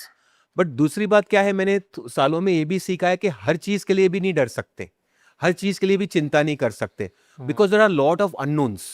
अब monsoon है, एक absolute number है कि समझो 30% डेफिसिट हुआ, बट जितना इंपॉर्टेंट है शॉर्टफॉल, उससे ज्यादा इंपॉर्टेंट है डिस्ट्रीब्यूशन. बिकॉज इंडिया में जरूरी बात यह है कि बारिश की कमी नहीं है, बट कहीं पे बहुत ज्यादा हो जाती है, कहीं पे बहुत कम हो जाती है. यहाँ पानी की कोई कमी नहीं है. जैसे बम्बई की सिटी है, ठीक है, बॉम्बे सिटी है, जो मेन बॉम्बे है, इतनी बारिश होती है, इतनी बारिश होती है, हम तो कई कई दिन लोग ऑफिस भी नहीं आते. बट ऐसा है कि किसी ने 1 लीटर भी उसको स्टोर किया हो. जो पानी बॉम्बे को आता Possibility नहीं है है. वो लेक से आता है. लेक से सो आता है, वहीं एसेंशियली चला अगर जाता है. बॉम्बे में बारिश नहीं हो तो कोई बड़ी बात नहीं है, Right. लेक्स में बारिश होनी चाहिए, क्यों, हमारा जो पानी है वहां से आता है. सो नेट इंडिया में भी साइज और quantum of shortfall is not so important. What is important is distribution, कि जहां पे पानी की जरूरत है वहां चला जाए. वहां पे चले जाए. That is more important. So क्या है कि ये जो चीजें हैं Siddharth, I have learned over the years कि हम हर चीज पे इतना नहीं स्ट्रेस कर सकते. फोकस नहीं करना अगर अगर अगर जो चीज मोटी मोटी जो है समझ आ रही है उसमें कीजिए, फिर हमको वो देखना पड़ेगा कितना शॉर्टफॉल है. एंड दिस इज नेचर यार, इसमें क्या प्रिडिक्शन है, I know. कहाँ पे डिस्ट्रीब्यूशन होगी. अब कहाँ पे हमें इतनी नॉलेज है यार, स्टॉक मार्केट भी देखें कि वेदर डिस्ट्रीब्यूशन देखें, तो इतना सब जो है नहीं होता. हाँ, अगर हो गया तो फिर देखेंगे भाई कौन से सेक्टर्स पे इंपैक्ट होता है, कैसे. क्या होता है. मोटा काम जो है कि बड़ा ट्रेंड आइडेंटिफाई करना. जैसे हमने 3 ट्रेंड की बात करी, तो thing is to get the big theme, the big Big story. picture, big- और उसमें then if you are associate able to get good stock, good company, earnings है, क्रेडिबिलिटी है, then you are able to ride a trend. So अभी ये भी चर्चा है पूरे दुनिया में कि फेड रेट हाइक करेगा, so that will somehow squeeze the liquidity correct, of entire world. Correct. तो इंडिया ने ऑलरेडी अंडर परफॉर्म किया है इमर्जिंग मार्केट्स को. In case Fed hikes the rate, will it impact India in terms of flows specially? तो ये एक बहुत बड़ा एक मुद्दा बना हुआ है कि यूएस में लास्ट वीक जो नया फेड चेयरमैन है, उसने उसकी वर्डिंग से लोगों को लगा कि शायद फेड जो है रेट हाइक करेगा. फेड रेट हाइक करने से क्या होता है कि जो इंटरेस्ट रेट्स हैं यूएस में बढ़ते हैं. जब इंटरेस्ट रेट्स बढ़ते हैं they are not good for equities. Correct, they are negative for equities. जब इंटरेस्ट रेट बढ़ाएगा तो जो डॉलर है वो भी बढ़ता है, तो it's not good for equity, emerging markets, commodities, generally ये देखा गया है. बट मुझे लग रहा है कि I don't see that inflation जो है, फेड जब रेट करता है जब इन्फ्लेशन का डर होता Right. है, मुझे लगता है कि the way I see crude falling और the way you are seeing the correction in commodities, right. मुझे लगता है with a lag, in fact lag time, okay. in fact inflation may not go up, in fact prices may come it may down. Come down. Because क्या होता है कि जो commodity जब भाव बढ़ता है उसका जो है थोड़ा लैग इफेक्ट होता है, 3 महीने 6 महीने जो क्रूड का इम्पैक्ट होता है. बट अगर क्रूड जैसे घट रहा है, जैसे मैंने बोला कि हमें लगता है कि ऑलमोस्ट आधा हो जाएगा and it will stay there for long period of time, तो ये जो इन्फ्लेशन है शॉर्ट टर्म में कंसर्न्स होंगी, because we are feeling the impact of prices in the last few months.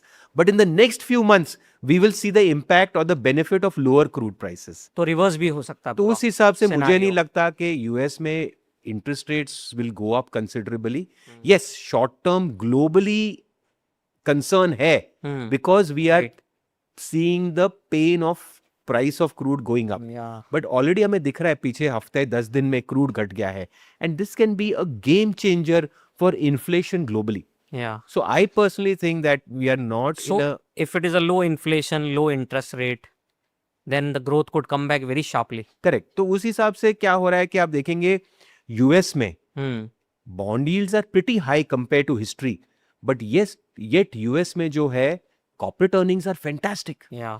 इस इंटरेस्ट रेट्स में भी अगर इतने अच्छे कॉर्पोरेट अर्निंग्स हैं, तो सोचिए कि at some point in time अगर इंटरेस्ट रेट्स कम करे या कॉर्पोरेट अर्निंग्स थोड़ा स्लो डाउन हो, the US Fed has a lot of margin. Yeah. ऐसा नहीं कि आधा टका 8% बॉन्ड यील्ड्स है. They are 4% plus. More than 4%. So there is a lot of space Yeah. for the US Fed to cut in the future. तो फिर upside phenomenal हो सकता So है it across is globe. so And even ultimately your charts are showing that. कि दुनिया में US is shocking. Hmm. US strength, US corporate. हम कभी कभी क्या है, पॉलिटिक्स देख के यूएस पे नेगेटिव हो जाते हैं कि क्या बेकार है, क्या है वो, उनके गवर्नमेंट क्या कर रही है, उनके प्रेसिडेंट्स क्या कर रहे हैं. बट एक्चुअली जो कॉर्पोरेट स्ट्रेंथ देखेंगे, US is at a different level. और खासकर ये जो एआई ट्रेड है, इसमें आप देखेंगे कि दुनिया के जो भी है एलएलएम्स आप यूज करते हैं, कंपनीज हैं, whether it is Claude, whether it is chat GPT, Anthropic, जो भी है, ये सब कहाँ बन रहे हैं? यूएस में. यूएस में बन रहा है. यहाँ भी जो अगला जो ट्रिलियनर बना है एलॉन मस्क, वो है साउथ अफ्रीकन ओरिजिन का, बट वो बैठा कहाँ है? यूएस में. यूएस सिटीजन है. तो जो वेल्थ क्रिएशन है, दुनिया की जो टॉप कंपनीज है, 10 कंपनीज है, you will find that they are all US based and they are growing. इनका जो ग्रोथ रेट है, ये बेस पे भी ग्रो कर ये रहा है. बेस. प्रॉब्लम क्या है, इंडिया में जो टॉप 5 या 10 कंपनीज है वो सिंगल डिजिट में ग्रो कर रहे हैं. राइट. इसलिए हमारे निफ्टी में चमक नहीं है. चमक नहीं है. उनके जो टॉप 10 कंपनीज है, they are growing at such phenomenal pace in spite of such a big base. और हम सोच रहे हैं कि वो क्यों नीचे आएगा US. Exactly.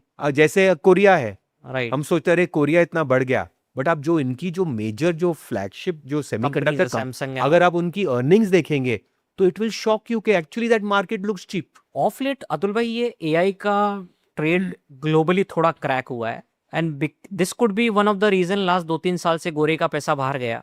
But is this completely good to understand that ये कंसोलिडेशन में चला गया है या वही एआई का थीम अभी भी जारी रहेगा? क्या लगता है आपको इसमें? तो जैसे 2000 में हमने देखा था, 2000 में जो एक आईटी बुल मार्केट था, राइट. ठीक है, वो इंटरनेट बूम था जो बोलते हैं, .com जो बूम था, राइट. ठीक है. तो .com जो बूम हुआ, स्टॉक भी बढ़े, बट आप देखेंगे कि उसके बाद जो .com बस्ट हुआ, राइट, शेयर्स के भाव नीचे आए, बट ऐसा नहीं है कि हमने .com या खो इंटरनेट दिया, यूज करना बंद कर कर दिया, दिया. बल्कि इट एक्सपोनेंशियली वेंट अप. सो एक है एआई को यूज करना और दूसरा है एआई स्टॉक्स. वो दो अलग चीज दो है. अलग चीज है. मुझे लगता है कि integration and use of AI is Will going go to up. Go up exponentially.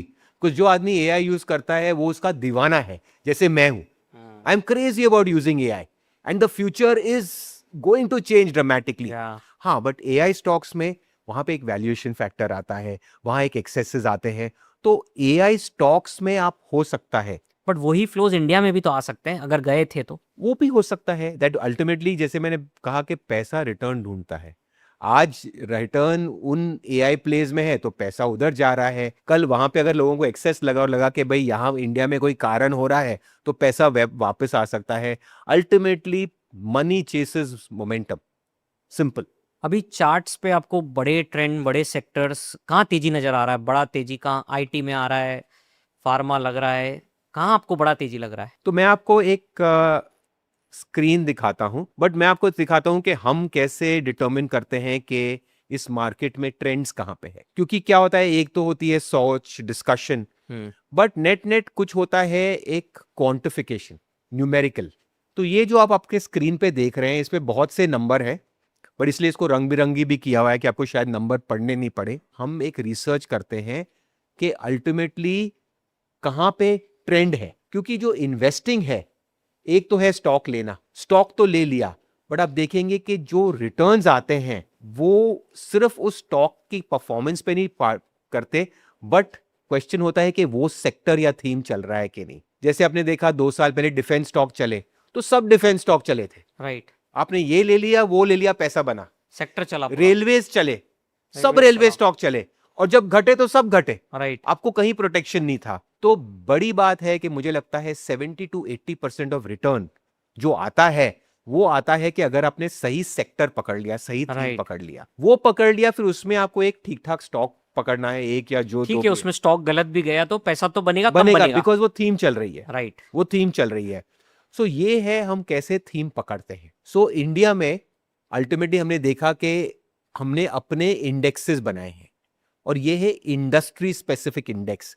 तो ये इंडेक्सेस नहीं है, मार्केट में नहीं है, ये हमने खुद बनाए हैं. जैसे आप फर्स्ट में देखते हो केबल्स, राइट. ठीक है, केबल और वायर 4-5 ही कंपनी है, बट एक बहुत जरूरी सेक्टर है और इसके कोई इंडेक्सेस नहीं है.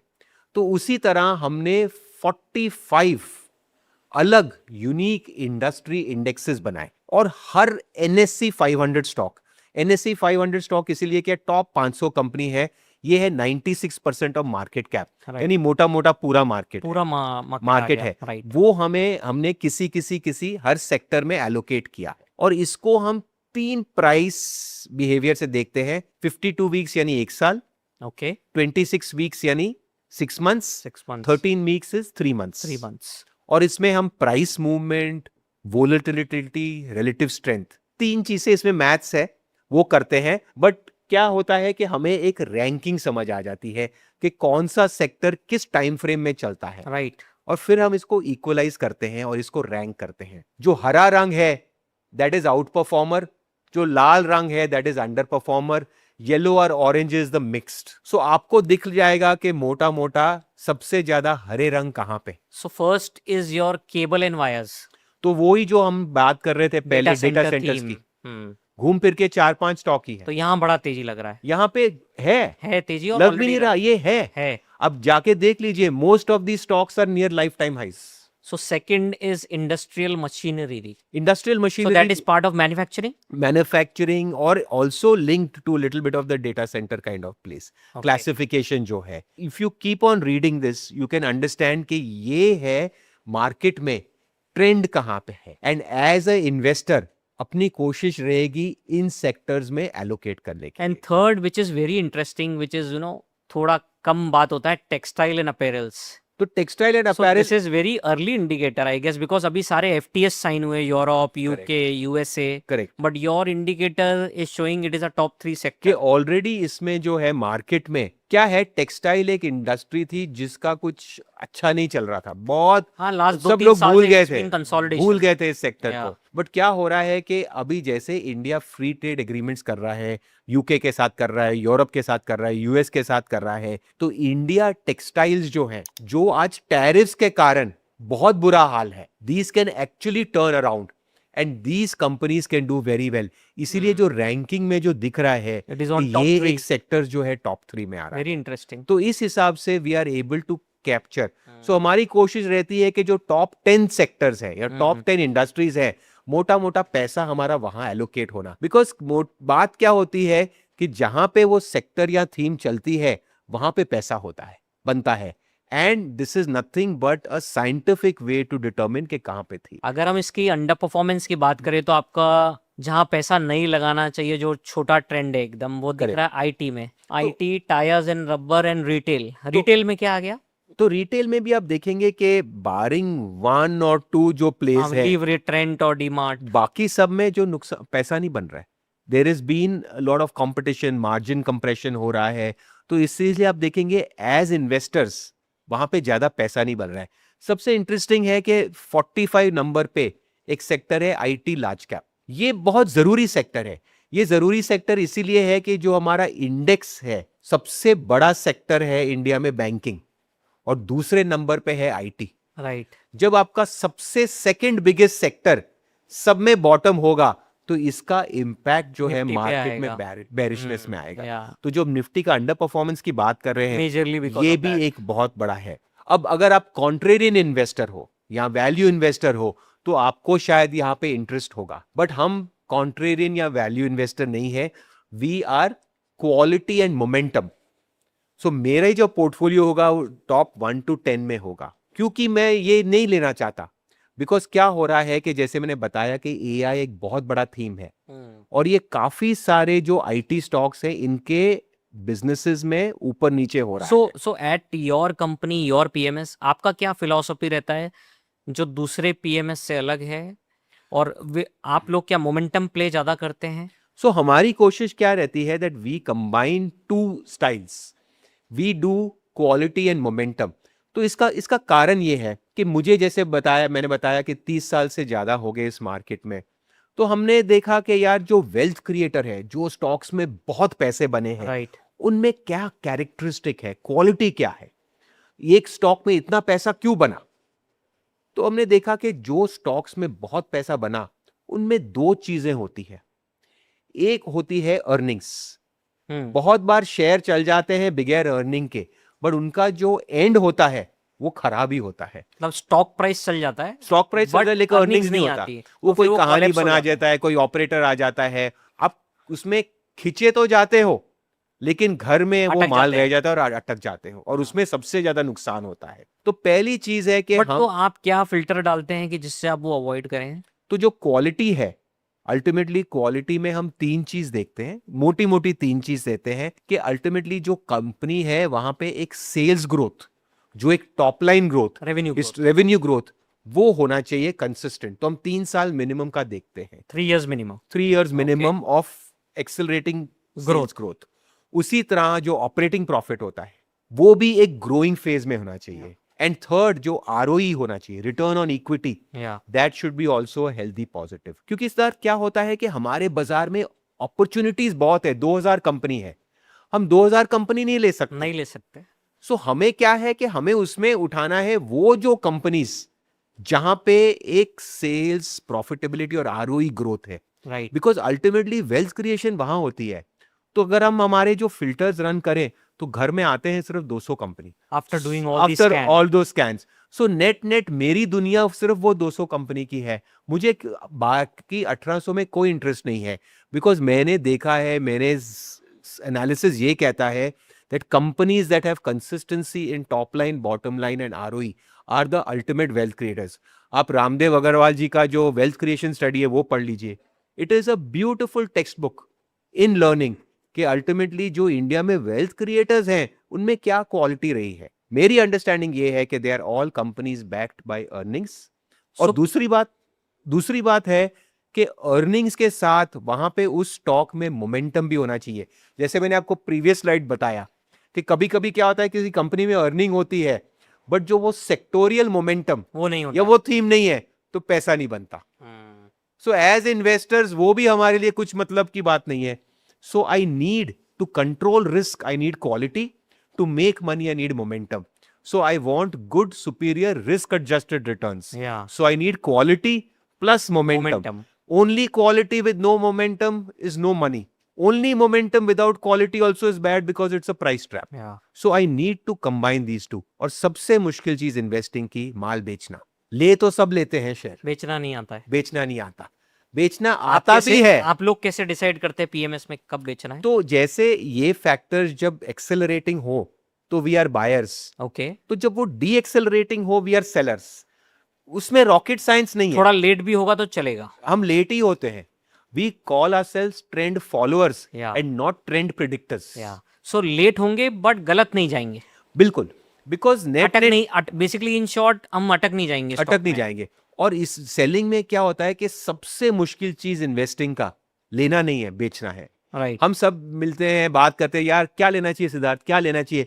कभी हमने पूछा नहीं सिद्धार्थ क्या क्या बेचना बेचना चाहिए? बेचा क्या तूने? बेचा क्या। और जब हमें बेचना है वो पता लगता है, पता तो है पर बेचने लेकिन की कर नहीं हिम्मत नहीं पाते। है। बिकॉज जो सेलिंग है उसमें इमोशन का बहुत बड़ा काम होता है। इमोशनली बहुत मुश्किल होता है बेचना, और खासकर लॉस का सौदा। प्रॉफिट का तो बिक जाता प्रॉफिट का तो बिक जाता है, इनफैक्ट जल्दी बिक जाता है। है। हाँ। लॉस का सौदा बेचना बहुत मुश्किल होता है क्योंकि उसमें आपका ईगो आ जाता है, उसमें आपका जो बीइंग रॉन्ग है। और इसलिए मैं लोगों को कहता हूं, अपने इन्वेस्टर को, कि हम आधे टाइम गलत रहेंगे। We will be wrong 50% of the time, but हमारी कोशिश यही होती है कि जब हम कमाएं तो हम अच्छा ज्यादा बड़ा कमाएं, हम्म। और जब हम गवाएं तो कम गवाएं। अगर 50% स्ट्राइक रेट है, अगर आपने 20 रुपए कमाए और 10 रुपए गवाया, 10 रुपए तो घर आए। राइट। और इन्वेस्टिंग का मैंने सबसे जिंदगी में राकेश जी से यही सीखा। ये एक जॉर्ज सोरोस की बहुत फेमस लाइन है, it does not matter how often you are right और wrong, what matters is how much you make when you are right and how little you lose when you are wrong. या और वो ही जो है सबसे बड़े investor जो हैं राकेश जी, सब सोचते हैं कि जो भी लेते थे सही रहता था। ऐसी बात नहीं है। राकेश जी की स्ट्रेंथ थी कि जो चीज अच्छी होती थी वहां पे वो खड़े रहते हैं, और जहां भी गलत थे, और वो अक्सर गलत रहे वहां हैं, निकल जाते हैं। उनमें कोई ईगो नहीं था, उनमें डिसिप्लिन था कि वो बेच पाते हैं। रिटेल इन्वेस्टर और सक्सेसफुल इन्वेस्टर में मैंने ये सबसे बड़ा फर्क देखा है। रिटेल इन्वेस्टर का क्या होता है, कट योर विनर्स। जैसे शेयर बढ़ता And है keep your 10, losers. 20, 30% प्रॉफिट ले लो, हाँ। और जो लॉस का सौदा है खड़े रह जाओ, और एवरेज कर लो। एवरेज करो। So cut your winners and ride your losers. वो राकेश भैया को गुजराती में कहावत है ना, वधे वधे, क्या हाँ, है वो? तो वो बोलते थे कि राकेश जी बहुत ऐसा बोलते थे, वधारे वधारे लेवानु, घटाड़े घटाड़े बेचवानु, बढ़ते बढ़ते लेना, घटते घटते बेचना। यानी जो चीज बढ़ रही है और ले लो। उसमें वो खड़े रह सकते थे, और जो चीज घट रही थी वो बेच सकते थे। लोग बोलते हैं टाइटन की स्टोरी, और बहुत सी उनके सक्सेसेस रहे हैं। ऐसा नहीं था कि उनको पता था कि जिंदगी में कि टाइटन इतना 1000 टाइम बढ़ेगा, वो कोई नहीं जानता था। बट उसकी क्वालिटी ये रही है कि जहां भी वो स्ट्रेंथ उन्हें देखी है वो शेयर में खड़े रहे हैं, और बहुत गलतियां की हैं, वो गलतियां में वो एग्जिट कर पाए। And that is why his one success is equal to multiple losses, and that is why he is the most successful investor. So simplicity में जो हम PMS है, जो मैं PS में रन भी करता हूं, वो एक ही प्रिंसिपल है, buy strength sell weakness, buy strength sell weakness. So आपके पीएमएस में ऐसा कोई डेटा है जब आप स्ट्रेंथ को बाय करते हैं और उसका जब प्रॉफिट बुक करते हैं तो कितना परसेंटेज रिटर्न आता है, और जब आप अपने लॉसेस कट करते हैं तो वो परसेंटेज कितना रहता है? तो जो आप स्लाइड देखेंगे, ये जो है एक्चुअल पीएमएस परफॉर्मेंस है, एक्चुअल जो हमारे ट्रेड्स हैं। तो इसमें आप देख रहे हैं कि जो हमने मल्टीपल ट्रेड्स लिए हैं, उसमें जो एवरेज प्रॉफिट पर ट्रेड इज 47%। 47% का प्रॉफिट हुआ, प्रॉफिट होता है जो आपके विनर्स हैं। विनर्स हैं। और जो लूजर्स हैं, दोज लूजर्स आर ओनली 13%। तो जहां लॉस हुआ है वो 13-14% है। तो अगर आप समझिए कि अगर 50% स्ट्राइक रेट है, यानी आधे गलत है आधे सही है, हाँ, तो जब हमने पैसा बनाया, हमने बनाया 47, और जब मैंने खोया 13, तो 13 minus 47 is gives you the 34%। या तो नेट नेट वो पैसा घर आता है। सो जैसे मैंने कहा, it doesn't matter how often you are right और wrong, what matters is how much you make when you are right and how little you lose when you are wrong. अगर ये अपने फेवर में हो गया तो you go through the path of successful investing. And जैसे मैंने practically बोला कि प्रैक्टिकली लोगों का क्या होता है कि स्टॉक बढ़ गया 10%, 20%, प्रॉफिट ले लो, और जब लॉस का सौदा है वो आधा भी हो जाता है, लोग खड़े रह जाते हैं। तो उसी तरह से अगर आप इसको रिवर्स कर दो कि आप लूजिंग में 47 है और गेनिंग में 13 है, तो माइनस तो पैसे 34% हो जाए। पैसा कैसा बना सकते? So it is a simple maths of average winner versus average loser. If your average winner is equal to average loser and average winner is more than that, that more comes home. क्योंकि ये एक मिथ्या है कि हम बहुत बड़े investor हैं, जो भी लेते हैं उसमें पैसा बनता है, एवरी ट्रेड इज सक्सेस। ऐसा कोई इन्वेस्टर नहीं रहा है, ना वॉरेन बफेट रहे हैं, ना राकेश टेंडुलकर रहे हैं, या कोई भी इन्वेस्टर रहा है। सिर्फ एक ही इन्वेस्टर का 100% स्ट्राइक रेट है, and he is a liar. He is a liar. जो आदमी आपको हर समय बोल रहा है देखो मैंने ये लिया वहां बेचा, वो कभी नुकसान नहीं करता है, वो झूठ बोल रहा है। Because the best and best of fund managers in the world have a strike rate of 60-65%. And this is documented. Yeah. This is documented. Stevie Cohen जो है यूएस में 64% स्ट्राइक रेट है। स्टीव कोहेन का या Steve को 64% strike rate है। तो जो आपका दोस्त आपको बताता है कि वो कभी गलत नहीं होता, वो हर स्टॉक में प्रॉफिट, वो हर समय आपको प्रॉफिट का सौदा बताएगा, तो बता दिए कि वो यहां तो आपको पूरी कहानी नहीं बता रहा, यहां वो झूठा है। Because the best of best cannot get a strike rate beyond 60%. But what matters is कि जब आप राइट हो कितना ज्यादा कमाओ, जब आप गलत हो कितना कम खो। बस वही सिंपल मैथ से बड़े बड़े इन्वेस्टर बने हैं। राकेश जी का भी वही सक्सेस है, वॉरेन बफेट का भी वही सक्सेस है। अतुल भाई, कोई ऐसे सेक्टर्स जो बिल्कुल टच नहीं करने चाहिए आपके हिसाब से एज ऑफ नाउ? देखिए, one should not invest, even look to invest there. See मेरे हिसाब से कि नेवर से नेवर, ठीक है। देखिए सिद्धार्थ के पिछले अपने 2-2.5 साल पहले याद है एक बहुत बड़ा PSU स्टॉक्स की रैली हुई थी, 2023 से जो रैली हुई थी। तो 2023 तक ऐसा था कि PSU स्टॉक में किसी ने पैसा ही नहीं बनाया था, पैसा खोया ही था। PSU स्टॉक्स में पैसा ही नहीं। ये हेल बेल सालों सालों से लिस्टेड है, 15-20 साल चले ही नहीं, किसी ने पैसा नहीं बनाया। तो बहुत लोगों ने कसम खा ली थी, पैसा हार हार हार के PSU स्टॉक नहीं लेंगे। बहुत से फंड मैनेजर ने भी ऐसा कहा था कि PSU स्टॉक नहीं लेंगे। बट ऐसा हुआ कि रैली PSU स्टॉक में निकली कि 6 महीने 1 साल बाद सबको PSU स्टॉक लेने ही पड़े।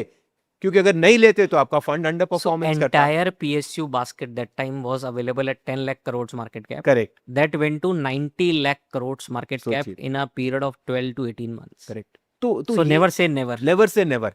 आज मेरे रैंकिंग में आईटी स्टॉक सबसे नीचे है लार्ज कैप, बट अगर ट्रेंड चेंज हो गया, इसमें अगर कई IT company show that how they are integrating and how they are transitioning the AI trade, तो आप देखेंगे कि this can be the biggest wealth creator also. So never say never, So animal spirit कभी भी आ सकती है किसी में. Nothing is untouchable, Yeah. Nothing is untouchable. Question is उसमें दो चीज होनी चाहिए मेरे अंडरस्टैंडिंग से, अर्निंग्स और momentum, Yeah. Quality and momentum. ये हो गई तो we have a very good combination. And the most difficult part of investing, जो मैं लोगों को कहता हूं, मैं काफी लोगों को बोलता हूं यार आप छोड़ो ये इन्वेस्टिंग, लगता आसान है, बहुत बहुत मुश्किल है। Why you should give it to professional managers, कि आप मेरे से अच्छे शेयर ले लोगे लेकिन आप बेच नहीं पाओगे। हम में फर्क ये है कि we have the discipline of selling. गलत भी बेचें लेकिन हम कंसिस्टेंटली बेचते रहेंगे। We will have the discipline to cut losers, because उससे क्या है, घर कभी बिकता नहीं है। इस शेयर मार्केट में बहुत से लोगों के घर बिक जाते हैं, उनमें एक ही गलती रही है, they could not cut the losers, all they did was average the losers, which is something a red line in my book. I never do that. Atul भाई एक प्रॉब्लम है, प्रॉब्लम ये है कि सब इन्वेस्टर्स के 10 लाख रुपए के 12 लाख 15 लाख तो हो जाते हैं, ये 10 लाख के 1 करोड़ क्यों नहीं होते हैं? वो इसीलिए है बिकॉज देखिए, सब जैसे टाइटन की स्टोरी, कोई सब ऐसा, आप तो राकेश भैया के साथ 20 साल रहे हो, तो कोई तो आपको इनसाइट दिया होगा अतुल ये 10 लाख के 1 करोड़ ऐसे बनते हैं। बिल्कुल वही जो चीज मैं आपको पहले कह रहा हूं कि किसी को पता नहीं होता। मेरे पास मेरे पोर्टफोलियो में 20 स्टॉक है, अब पूछे कि इसमें मल्टी बैगर कौन सा होगा, ठीक है हम रिसर्च करके बोल देते ये क्वार्टर नंबर, बट जेन्युइनली किसी को पता नहीं होता। लेकिन हमारे लाइफ टाइम में ऐसे मल्टी बैगर मिलेंगे जो लाख से करोड़ बनाएंगे। तकलीफ क्या होगी कि लाख से करोड़ की जब जर्नी होगी, हम 1 लाख से जब वो स्टॉक 2 लाख पहुंचता हमने बेच दिया होगा।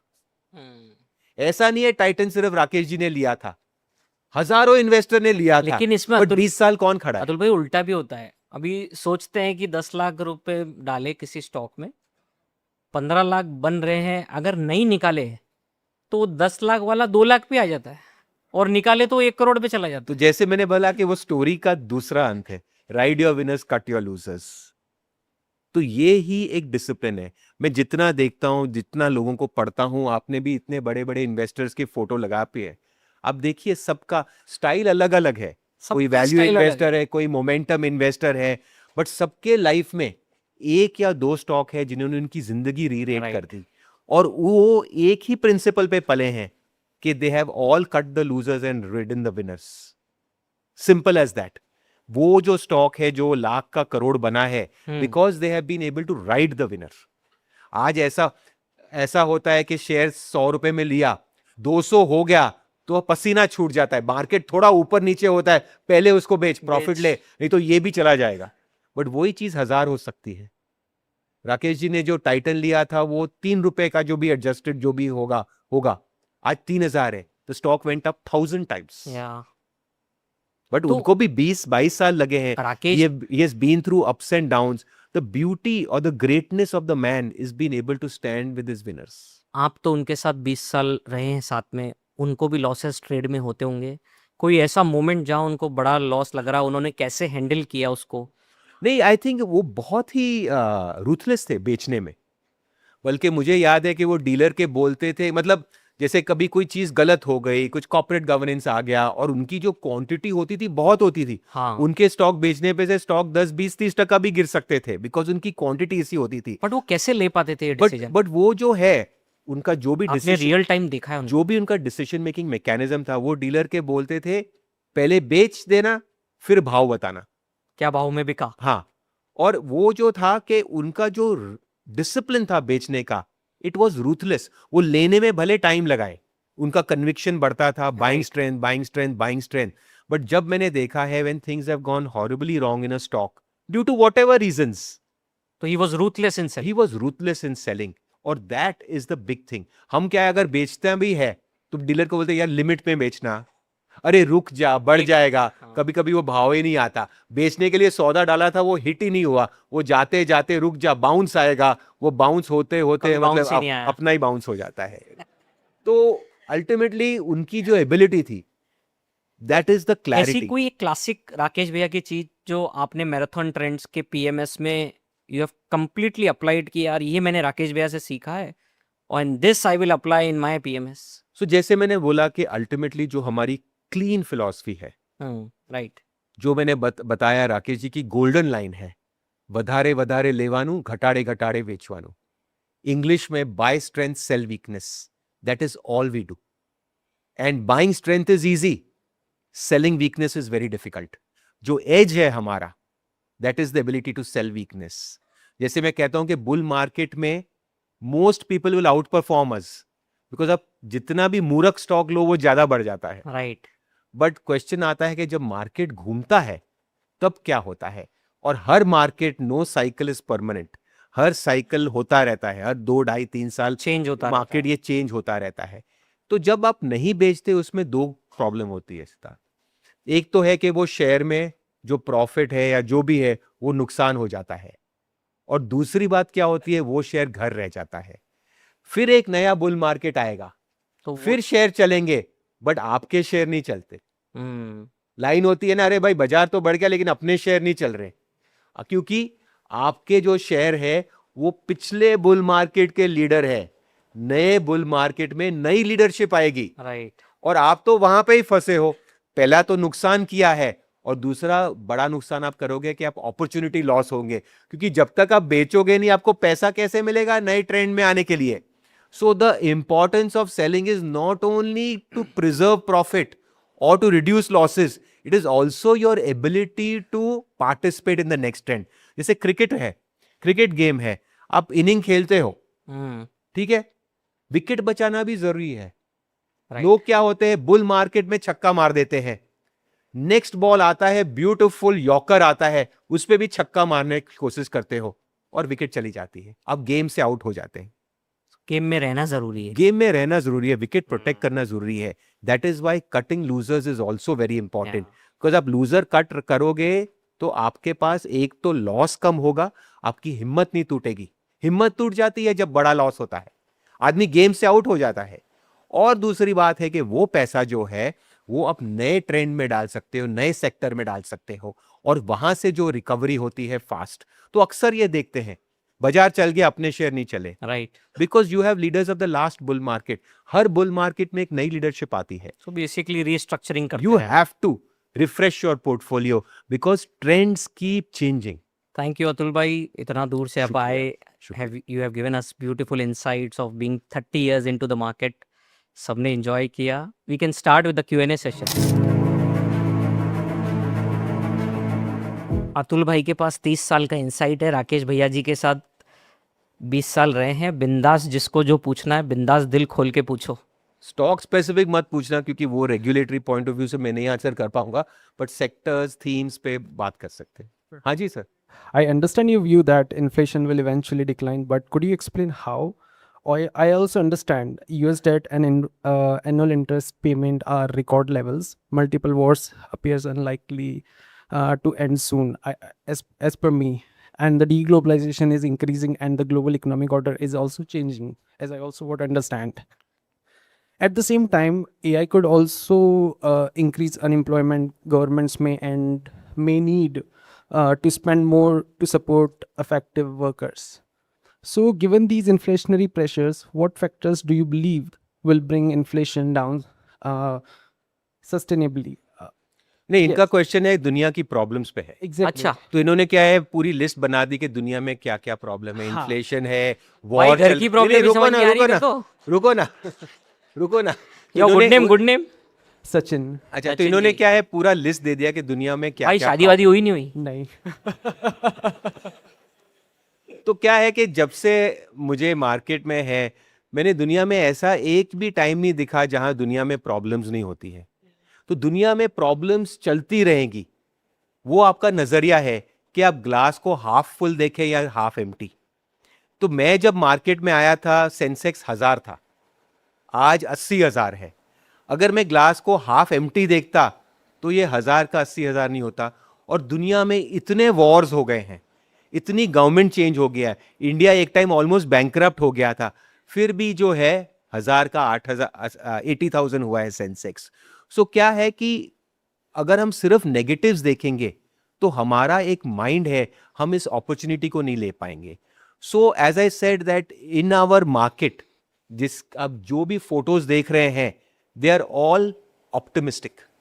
प्रॉब्लम्स ऐसी बात नहीं है, that is also a lie, but the fact is के the glass being half full has ultimately rewarded all these people. So as investors also के प्रॉब्लम्स होंगे, what you say is right कि wars होंगी, ये भी होंगी।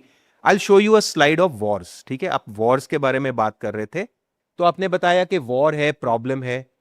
So what you see on your screen इसके हमने एक रिसर्च की कि लास्ट 45 years में कितनी wars हुई दुनिया में। हर समय war होती है, डर लगता है कि ये हो जाएगा, वो हो जाएगा। इस टाइम भी डर लग रहा था, क्रूड भी आपका 60 का 120 तक हो गया था।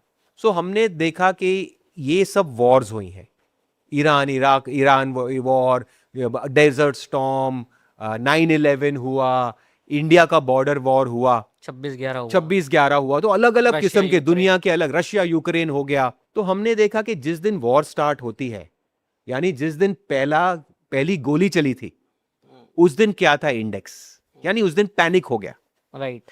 और लेकिन उसके 6 महीने बाद क्या था इंडेक्स, और उसके 1 साल बाद क्या था इंडेक्स। तो इंटरेस्टिंगली आप देखेंगे कि 1 साल बाद all the 8 wars the investors were handsomely rewarded. Very handsomely. So क्या होता है कि बहुत बार ये जो पॉइंट्स हैं, जो इनके पैनिक के पॉइंट्स हैं, एक्चुअली वो अपॉर्चुनिटीज हो जाती हैं। और वही चीज आप देखेंगे, अगर आप 6 महीने पॉइंट ऑफ व्यू से भी देखेंगे, बारिंग एक year where the market was flat, even on 6-month time horizon you will find that the returns have been positive. So wars सुन के डर जाते हैं।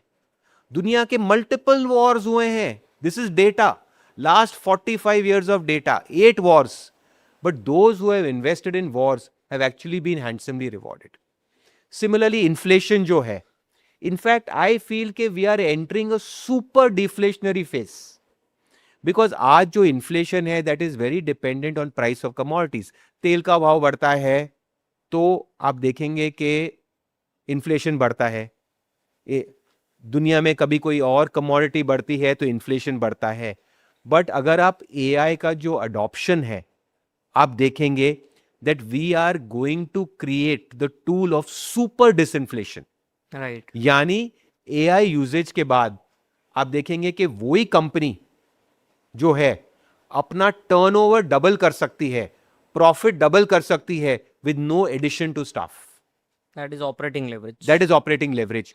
सो एआई में भी एक बहुत बड़ा अपॉर्चुनिटी है। So what I am trying to tell you is के you can at all stages in your life as investors, आपको लिस्ट ऑफ प्रॉब्लम्स रहेंगी, लेकिन अगर आप उस पर फोकस करेंगे तो आपको अपॉर्चुनिटी नहीं मिलेगी। बहुत बार जब प्रॉब्लम्स आती है, they also become the best of opportunities to invest in. So my way or my methodology in life has to be to see the glass as half full. And as and when the crisis happens, और crisis happen, उसमें आप opportunity देखिए। जैसे अगर inflation है तो commodity बढ़ रहे हैं, copper बढ़ रहा है, aluminium बढ़ रहा है, तो maybe we can buy copper and aluminium stocks. So it is the mindset of looking at the glass as half full. List of problems है, बट लिस्ट ऑफ प्रॉब्लम्स में ही अपॉर्चुनिटीज आती हैं। The biggest problem is war में ही opportunities आई, and that is what I have learned through life, through experience. So can I understand that the time is again the 1970 to थोड़ा 1980? तेज बोलो भाई, कुछ सुना ही नहीं आ रहा हमको यहाँ। So the time is, do you think the time is like 1970 to 1980 where the gold and silvers spiked by 2000 or something like percentage? I don't think so. I feel that gold and silver has made a top for multiple months and years. Oh, so Because gold and silver go up in times of hyper uncertainty. When the Iran-US war happened, it was uncertainty. So that is why gold and silver went up. तो सबको gold और silver लेना था 3 महीने पहले, uncertainty में हुआ। सबको गोल्ड सिल्वर लेना था। सब ने सौदा खड़ा कर दिया था, बोले इक्विटी में कुछ नहीं, गोल्ड सिल्वर एमसीएक्स में सौदा करते हैं। आज कोई गोल्ड सिल्वर की बात ही नहीं करता है, किसी ने पूछा ही नहीं गोल्ड सिल्वर के बारे में। 3 महीने पहले होता तो भाई इक्विटी तो छोड़ो, गोल्ड सिल्वर की बात करो। और आज जो भी लोगों ने वायदे पे लिया है, यानी जो ट्रेडिंग में लिया है, आज वो फंसे हुए हैं, क्योंकि उसका जो डिफरेंस देते देते अब ऐसा होगा कि जब तक उनका सौदा छूटेगा नहीं, जब तक उनका माल छूटेगा नहीं, अगला बुल मार्केट बनेगा नहीं। सो एज अनसर्टेनिटी रिड्यूसेस, अब कितना रिड्यूस होगा, ट्रम्प क्या करेगा, वो रोज कुछ भी ट्वीट कर देता है, ये वो बात बता अलग रहा है है। डेटा, डर के आगे जीत है।